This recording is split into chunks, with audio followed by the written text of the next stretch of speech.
development of the Seven Habits began with a study I completed in 1976. I wanted to study the success idea in America and how it evolved. So I got into the popular success literature going back for 200 years. This included many, many books, magazine articles, annotated bibliographies, summaries, reviews. I literally tapped into thousands and thousands of sources, either directly or indirectly. As I worked, I started to sense a pattern. As soon as I sensed this pattern, I looked for evidence of it, and the evidence was everywhere. The basic finding was this. For the first 150 years, almost the entire focus of the literature was on character, on principles, on what we might call the character ethic. Attributes such as integrity, fidelity, courage, compassion, contribution, responsibility, justice. These findings became the basis for writing the Seven Habits of Highly Effective People.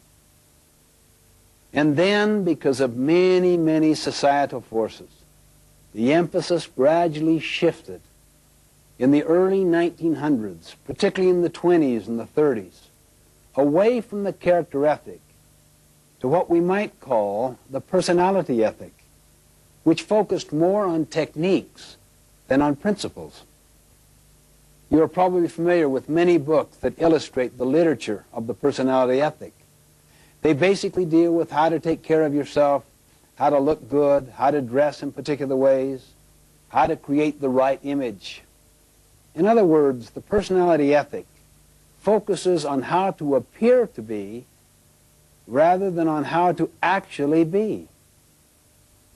Many of these techniques have real merit. However, if they don't have their roots in the character ethic, if they don't have their roots in principles, they won't have the power to create enduring effectiveness. For example, what if people learn techniques of influencing others, but they're fundamentally duplicitous or deceitful in their character? What if they really wanted to use people to build their own economic success? They might develop smoothness in their relationships so that they can have their own personal ends achieved, money, fame, glory, whatever. They really couldn't care less about contribution or service, purpose, adding value, helping others. How much trust would you have in them? How willing would you be to follow them or to rely upon them when things get tough?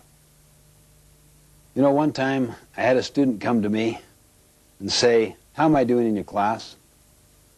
I looked him in the eye and said, "You really know how you're doing, don't you?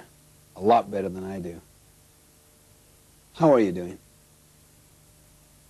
And he kind of looked down squeamishly.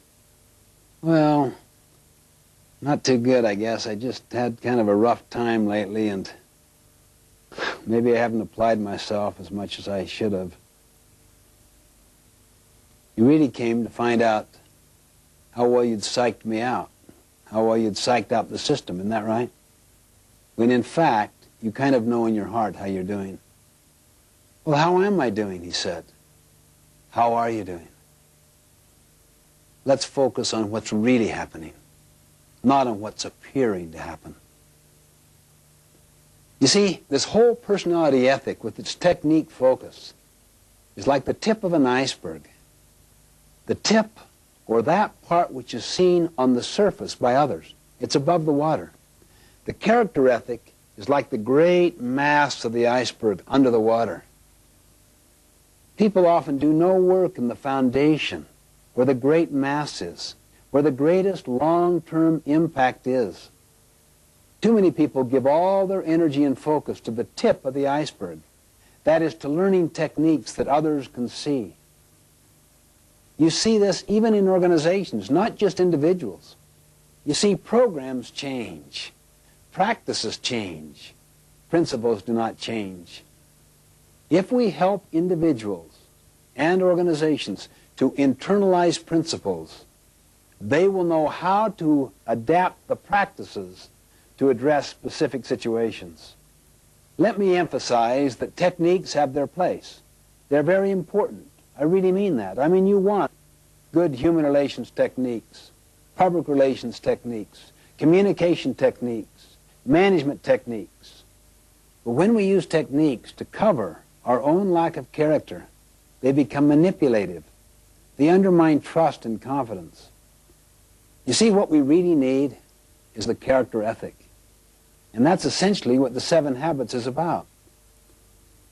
This material is based on an inside-out approach, meaning we give our first energies to our own character development before we focus on techniques or how to be more effective with others. Gandhi beautifully demonstrated this principle once.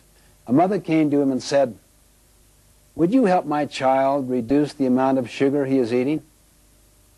Gandhi paused, thought, and answered, "Well, talk to me in a week." A week later, the mother asked him again, and he talked to the boy, and the boy agreed. And the mother said, "Why didn't you talk with him last week?" Gandhi smiled and said, "You don't understand. Last week, I too was eating sugar." Unless we work on our character, we will not develop trustworthiness. And trustworthiness is built by the combination of both character and competency. We could have all of the ability in the world, but if we don't have the basic character to be reliable, to take responsibility, others will soon learn to distrust us. They're fearing that we are just trying to meet our own ends, perhaps at their expense.